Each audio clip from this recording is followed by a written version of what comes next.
Hola a todos, bienvenidos al último episodio de esta temporada del Vivo Podcast. Yo soy David el saxofonista y este capítulo va a estar íntegramente dedicado a la obra y al arte de la gran Patricia Leonardo.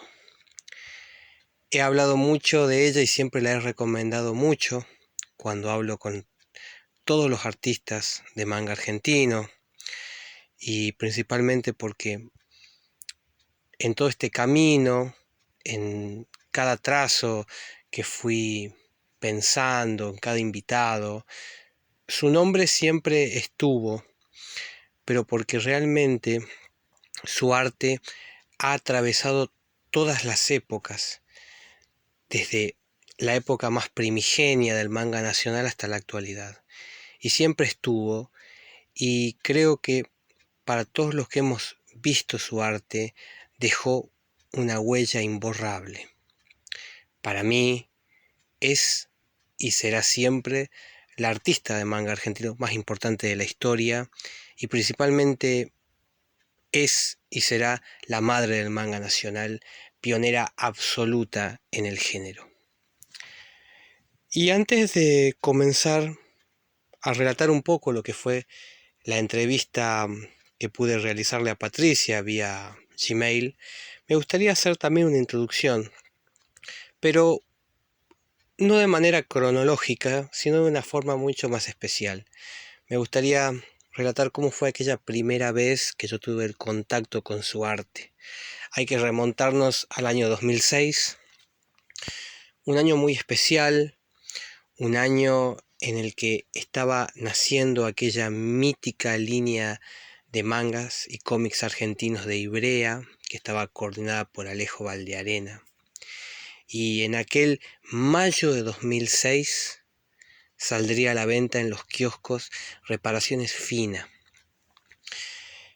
En esto voy a ser muy localista, porque yo en aquel año, en aquel momento, yo vivía en Tucumán y yo tenía 11 añitos. O sea, estaba terminando la primaria, era el año del final de Magic Kids, y el mes anterior había salido el disco Ahí Vamos de Gustavo Cerati. En mis recuerdos tengo esa percepción, esa imagen del antiguo kiosco de diarios, y en el fondo, en las paredes, la presentación que iba a hacer muchos meses después Gustavo.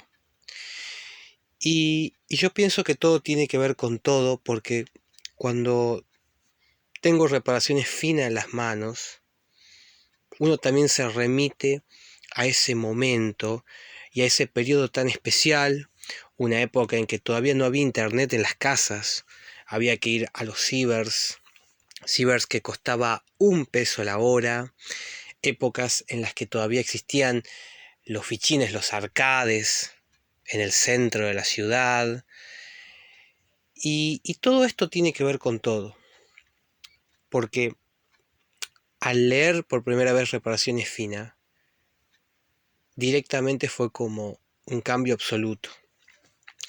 Pero por el hecho de ver un manga dibujado y realizado por un artista nacional, y que a la vez sea algo tan argentino y a la vez nos represente tanto. Sería lo que me encanta de dicho manga, es también la ropa que usan las chicas, es muy de ese momento. Si uno se pone a ver, va a ver que ese look, esa moda, corresponde a ese determinado momento. Yo pienso que es un arte que tiene el manga que te lleva directo a aquel periodo. Pero más allá de esto, luego de esta pequeña introducción, por decirlo de alguna manera, voy a relatar un poco lo que fue la entrevista por correo que pude realizarle a Pato. Antes que nada, me gustaría realmente dar el agradecimiento también a el gran Chona de Boina Editorial, porque pasaron muchos años desde que vi Reparaciones. Yo ahora tengo 28 años y justamente hace un tiempo atrás, en Boina Editorial, justamente yo investigando, cuando comencé a investigar cómo era la historia del manga argentino, porque el año que viene el manga argentino cumple 30 años del primer manga nacional, comencé a buscar información, qué había de Reparaciones Fina, qué existía de Patricia, y la información que había era muy difícil de encontrar. Entonces yo me dije, bueno, vamos a ubicar todo en un solo audio, o aunque sea en un lugar donde la gente pueda saber cómo era una línea cronológica. Y en ese momento también conocí a Chona, porque justamente buscando en Instagram horas y horas y horas y horas doy con un póster, era un tipo póster que lo tengo acá en un cuadro justamente en casa, y es lo que fue como un retrato, como un personaje que dibujó Patricia y que está en los pósters que vende Chona en Boina Editorial. Pero bueno, vamos a comenzar con lo que fue la entrevista propiamente dicha. En Boina Editorial, la editorial de Chona, podemos encontrar muchísimo arte suyo, desde los pósters hasta las ilustraciones que realizó para la saga de libros del maestro Damián Parodi, Ian Parr y su saga Apcaelis. ¿Cómo surge esa unión creativa? ¿De dónde nacen aquellas ilustraciones y personajes que podemos contemplar en aquellos pósters? Responde Patricia. En realidad somos simplemente un grupo de amigos que se conoció hace muchísimo tiempo. Damián siempre me invita a colaborar con algún dibujo en sus novelas y me da mucha libertad para poder plantear la imagen. Siendo tan amigos igual, es muy simple tener un ida y vuelta para ir corrigiendo o viendo si apuntamos en la dirección correcta. Respecto a los pósters de Chona, no son trabajos exclusivos para él, son comisiones que tengo hechas para un cliente amigo canadiense y que le dimos de onda. Son parte de un libro de rol que tiene pensado publicar allá y que fue generoso en permitirme compartirle a Chona esos encargos. Y ahora le pregunto, siguiendo y proyectando para el futuro, ¿qué planes artísticos tiene usted para el 2024? ¿Se vendrán más creaciones para Boina Editorial? Patricia me responde, por ahora no tengo nada planeado para el 2024. Por un tema de salud, digamos que el plan por ahora, o lo que se dice plan, no hay. Sí tengo en mente en algún momento sacar adelante un manga de parodia fantasía, que fue el que Ibrea no quiso publicar en su momento, que sería una suerte de pariente de Slayers y Bastard. Pero eso seguramente quede pendiente para cuando maneje finalmente el 3D y pueda ahorrarme dibujar los fondos. Y la verdad me gusta la posibilidad que da de poner a los personajes como uno quiera. Mi idea es subirlo gratis a Webtoon y abrir un Patreon, con el contenido disponible más rápido y con extras para los que paguen. Pero esto es a largo plazo. Por ahora el foco es aprender ZBrush, seguir estudiando anatomía y mejorar, ya que con el tema de salud un poco me he estancado bastante. Y entre medio seguiré con las comisiones, aunque ahora no sé cómo venga el paño. DeviantArt está invadido por gente que usa IA. Los artistas más grandes, entre ellos Nevesial, han migrado y se sienten casi como una gran casa abandonada donde cada vez quedamos menos. No sé cuánta de mi clientela habitual sigue ahí. Luego le consulto. ¿Cómo ves la actualidad con respecto a la ilustración y a las plataformas digitales? Surgieron tantos artistas nuevos que podemos decir que ya son 100% digitales y nada de hoja o papel tradicional. Patricia me responde, a mí me gusta dibujar a mano. Supongo que cada uno forma un vínculo con lo que lo emocionó de chico.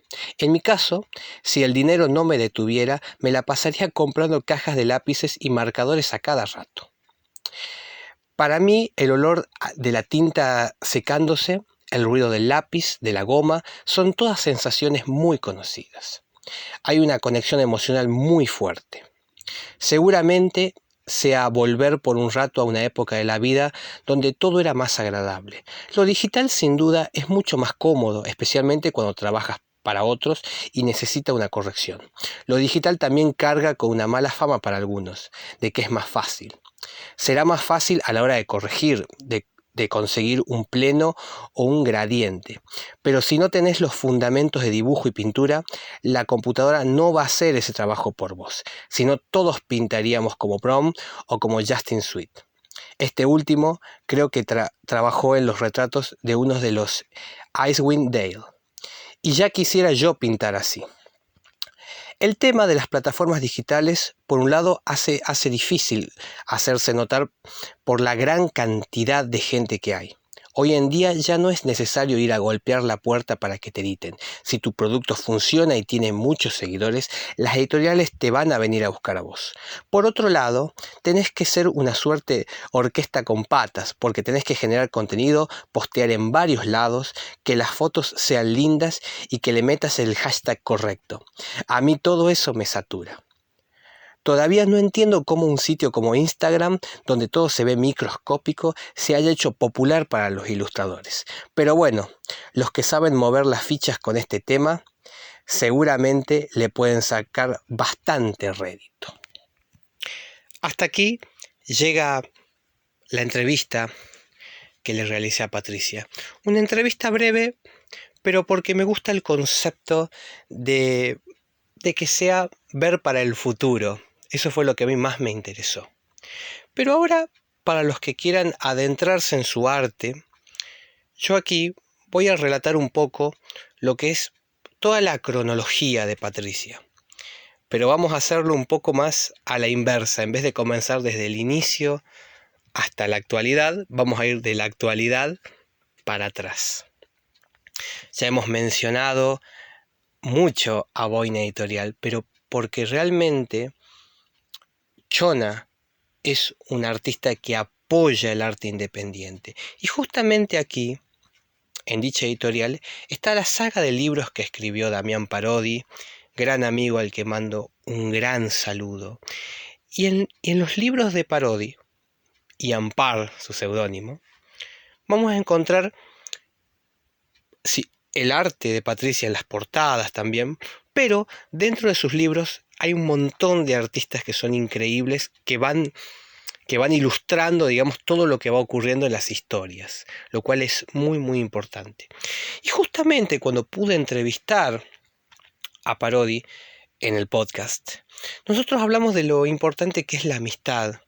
Y yo creo que también ese es el mayor valor que yo he rescatado de toda la generación de pioneros del manga argentino y también de todas las editoriales independientes, y es el hecho de compartir. El hecho de que también en la obra de Damián hay un complemento en sí del grupo, que también se muestra en el grupo de Boina Editorial, que son un montón de artistas. Y ese hecho me parece fundamental, el hecho de compartir. Yo siempre voy a creer que eso es lo más importante. Yo desde el día 1 que comencé a investigar sobre toda esta historia, y desde la primera vez que le escribí a Patricia, siempre me pareció muy emocionante que desde el primer review que hice de Reparaciones Fina el año pasado, mostrándolo en video, siempre me comentó con mucha buena energía y a mí eso siempre me emocionó. Pero retornando al tema, si uno se remite un poquito atrás de la modernidad, por decir de alguna manera, todo este periodo de Boina Editorial, llegamos al 2007, mayo de 2007, que fue editado Casa de Brujas, el spin-off de Reparaciones Fina. Y con respecto a Casa de Brujas, quiero decir que es un manga que yo, desde la primera vez que lo vi, yo me puse a llorar de la emoción. Yo creo que el nivel alcanzado ahí, el nivel de detalle de los personajes, ese ambiente que ya no es tanto lo que ocurre en la ciudad, no es tan localista en Argentina, sino que es como ese ambiente medieval, ese concepto de ir a una época sumamente onírica, una época que está más allá de los recuerdos del tiempo. Y a mí siempre me impactó desde las primeras páginas ver los detalles de los personajes. No hay vez que yo haya leído Casa de Brujas que no me detenga. Yo me he detenido algunas veces 10 minutos viendo el arte. O sea, sin necesidad de leer los diálogos, sino ver solamente el arte, o sea, el arte por el arte mismo. Y he llorado, pues yo digo, no puede ser que esto sea tan bello. Y a la vez es ese hecho que trascienda el hecho del manga y que ya la misma ilustración en sí misma sea lo que a uno le llega. Yendo el tiempo más para atrás, justo en mayo de 2006, como ya dije, salió Reparaciones Fina. Fina, si yo tengo que hablar, me parece que es el manga argentino más importante de la historia. Es la joya absoluta y a la vez influenció a tantos artistas que la importancia que tiene que a su vez hasta fue editado en España y hasta hay una publicidad que utiliza justamente modismo gallego, lo que le da esa amplitud, ser el primer manga nacional editado en Europa en lengua castellana, digamos, lo cual lo hace muy, muy, muy particular. Y yendo mucho más atrás en el tiempo, yo cuando seguía investigando digo, ¿qué hay antes de Fina? ¿Qué hay antes de Fina? Y llegué al fanzine Fear Not My Lady en el año 2002.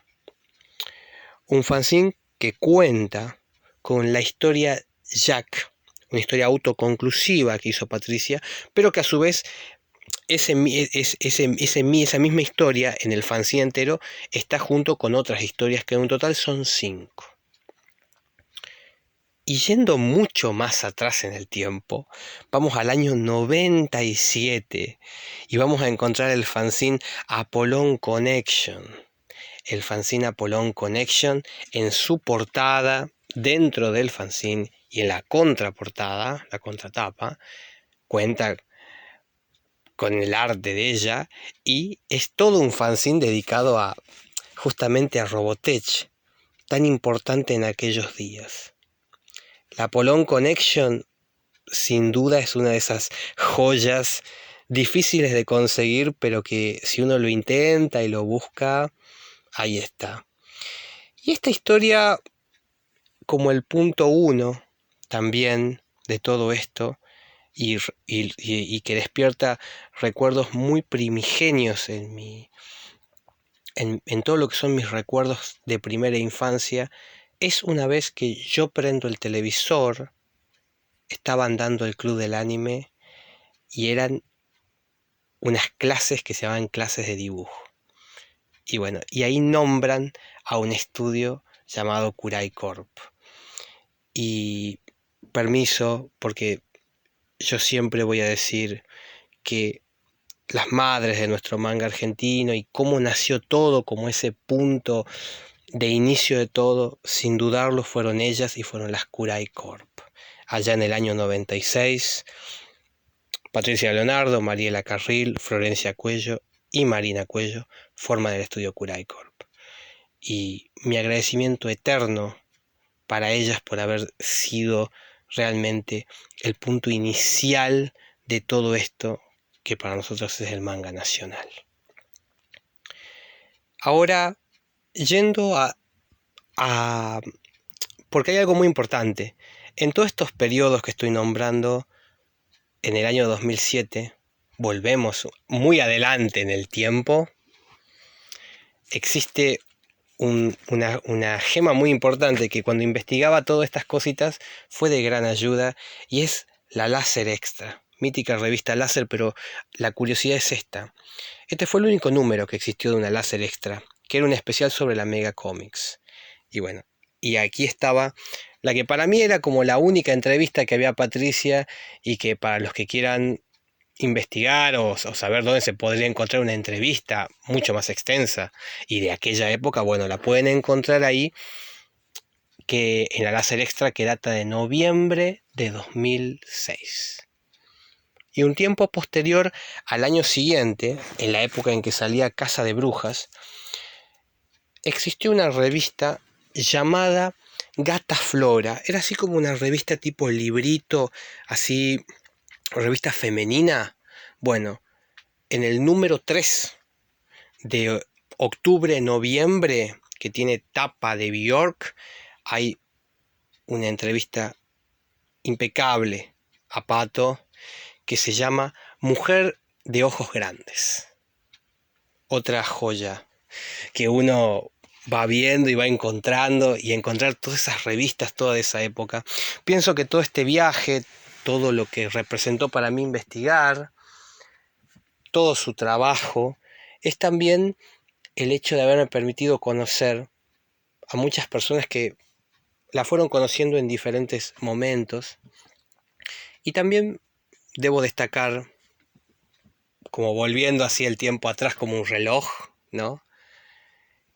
Hablar sobre la historia que me contó un gran amigo mío también, que fue alumno de Patricia, el querido Nando Gamboa, gran tecladista, gran músico, y sus historias cuando tomaba clases con Pato, allá en el microcentro por Florida, esas son joyas. Así que este es mi homenaje, este es lo que me gustaba compartir con todos ustedes, y principalmente siempre mi agradecimiento con Patricia, porque para mí es Reparaciones Fina, es mi compañía, que lo veo siempre en mi escritorio. Yo lo dejo acá, ahí, y es como un lugar donde uno siempre encuentra como un hogar y una calidez en épocas muy dolorosas, en épocas buenas. Es como que siempre está el arte, siempre está como un concepto, como cuando uno contempla un árbol, cuando uno contempla una mariposa y uno se pone a llorar ante su belleza. Bueno, a mí me pasa eso con el arte. Así que este es para ustedes también el cierre de esta temporada del Vivo Podcast. Mi agradecimiento eterno a Patricia. Gracias por tanto arte. Y hay que decirlo, si hay un artista que es una de las artistas más grandes de nuestro país, es Patricia Leonardo. Tiene nombre y apellido. Así que bueno, muchísimas gracias a los que han estado todo este año escuchando el podcast, y principalmente, y como lo nombra Gustavo Cerati, voy a terminar de esa manera, gracias totales a ustedes, y gracias totales a vos, Patricia, por ser la más grande de todas. Abrazo grande a todos. Chao.